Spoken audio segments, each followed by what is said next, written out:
Hello, this is Don with Two Saws Tips channel, and today I'm going to be changing the automatic transmission fluid in my 2024 Toyota Camry Hybrid, which has a P710 eCVT transmission, transaxle. And today we're going to be changing the transmission fluid, and it says it takes 4.1 quarts of oil. It takes ATF WS. It does not take CVT fluid. You have to know that because this is not a regular CVT, it's an eCVT, and that's different. So it's a P710 transaxle and it takes ATF WS Toyota. I'm using the genuine Toyota fluid. I got this for under $9 a quart, which is a really good price. If you shop around online, you can get a good price. I also, it says we probably will only use 4 quarts, but I have 5 just in case. These are the new gaskets, one for the fill plug and one for the drain plug. And I'll be putting the part number for these gaskets, these crush washers. I will be putting the part number on the screen for the video. And I got this pump. I got this pump off of the affiliate store, the Amazon affiliate store for the car care nut is where I ordered this from. And it's a transfer pump because basically what we're going to be doing, we're going to drain the fluid, put the fill plug back in, and then pump it full of fluid until fluid starts spilling out. And that's basically what we're going to be doing. And this is how we'll pump the fluid into the transmission. Okay, now I'm underneath the vehicle. There's 2 big covers underneath the vehicle. We need to remove both of them. There's the main cover here in the back that we're going to need to remove, but we also need to remove this front cover because there's 10 millimeter screws for this cover that the access is blocked by the front cover. So both these covers need to come off. So we're going to take the front cover off first, and that is basically just a 10 millimeter. They're just 10 millimeter screws and clips is what holds these covers on. So I'm going to go around and basically loosen up all these 10 millimeter screws and then take them out to remove these 2 covers. Okay, and now to remove these clips, you just use a small straight edge screwdriver. It's got 2 parts to it, an inner part and an outer part. So you pop the inner part out with the screwdriver, and then the clips come out easy after that.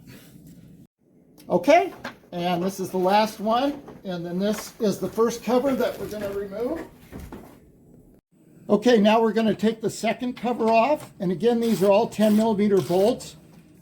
These look different. They're actually, instead of painted black, they're just the bare metal color.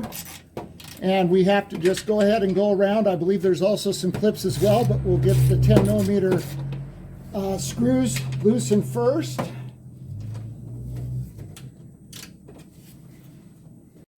Okay, it looks like there's just screws in the front and clips in the back. And again, with these clips, you just pop out the middle part, and then the rest of the clip will come out easily after you've taken the middle part out. Okay, and now I've taken the clips off the back, and here's the back cover.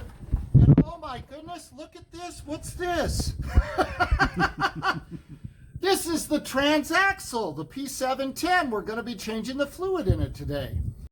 Okay, now we're underneath the vehicle. The covers are off, and this is the P710 transaxle. This is the transmission. This is the fill plug, and this is the drain plug.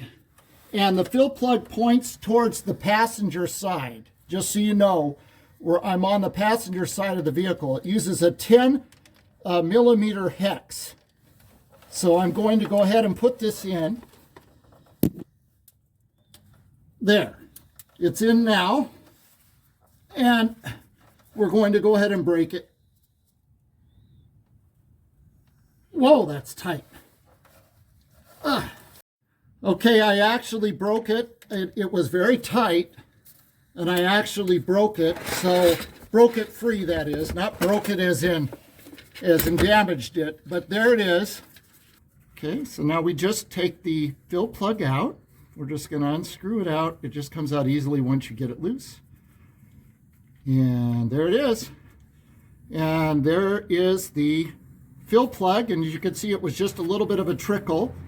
And now that you always loosen the fill plug first before you loosen the drain plug. And the reason is because if you have trouble breaking the fill plug loose, then obviously you can't go any further, because you'd have a real problem if you drained your transmission and then you couldn't get the fill plug open. You'd have a real problem. So you always do the fill plug first.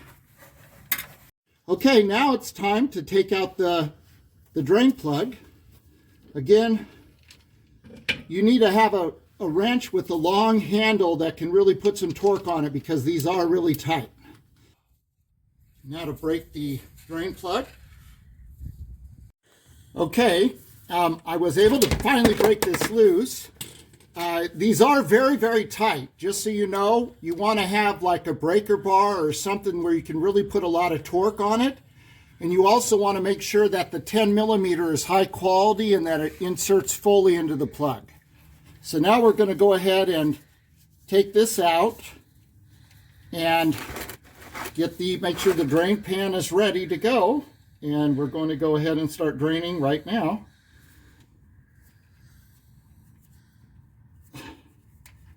There it is. And the transmission fluid is officially starting to drain. Okay, and now we're back up top, and we have the drain plug and fill plug, which are identical, but I'm just going to keep them in the same place. Here are the old gaskets, and here's the new replacement gasket. There is a kind of a flatter side and a rounder side on this, so you want to make sure that the flatter side goes to the onto the plug, and the rounded side is going to face where is going to face the housing of the transmission. So there we go. We have the new gaskets on, and now we're ready to go and install. Okay, it looks like the fluid is actually done draining now. So I'm just going to go ahead and wipe the sealing surface clean. And I'm going to install with the plug with the new gasket into the bottom of the transmission housing. And we'll get it hand tightened to start off with.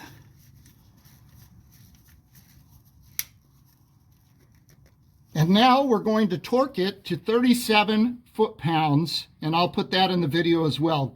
Okay, now we're going to go ahead and tighten the drain plug. It is 37 foot-pounds is the torque.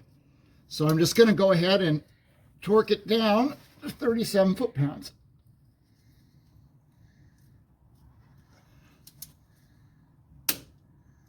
That's it, 37 foot-pounds. Okay, now we're going to go ahead and fill up the transmission. The outlet of this pump is the bottom. The bottom is the outlet. So we're going to put the outlet into the transmission now and make sure it's in there far enough so it doesn't come out by itself. Okay, now it's time to stick the hose in to the new transmission fluid. Now we have the hose, the output hose, which is the bottom. It's inserted into the fill plug of the transmission, the fill hole. And then we have the intake of the pump inserted into the ATF transmission fluid bottle. And we're pumping the fluid we're just slowly pumping the fluid into the transmission. And what we want to do with this, it's going to take a little while, and we are just going to keep doing this until transmission fluid starts spilling out of the fill hole. And when that happens, we know that we'll be ready to adjust the level of the fluid. Okay, now we're on the fourth quart that we're pumping in, and we will see. And you just kind of got to go slow. It takes a little bit of effort to pump the fluid, into the transmission. And I have the drain pan it's situated underneath the fill hole. So when the fluid starts spilling out, when it starts spilling out, and it looks like, yep, it's going to start spilling out now. So it may just be a phantom. We're going to actually put a little bit extra in there to see, because sometimes it'll do a phantom where when you pull it out, it'll stop draining. So we're right now just going to see, and as you can see, it's not a phantom. Do this when the transmission is maybe only lightly warm or not, or almost at room temperature. You don't want to do it when the transmission's hot, super hot. And so anyway, we're just going to basically let this drain now. And when it's done draining and it goes down to just a little tiny drip, then we're going to go ahead and close it off. The other thing I should mention is you must make sure that the car is level, or as close to level as you can get it. So we have ramps in the front and we have jack stands in the back, and we've got it pretty much as level or as close to level as we could get it when we did this. Okay, and as you can see, it's down to a slow drip now. So I'm just going to go ahead, and when it gets down to a really slow drip, it's time to put the fill plug back in.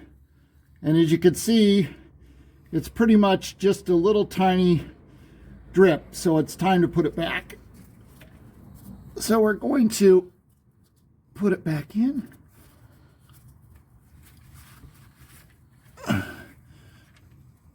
There we are. Oh.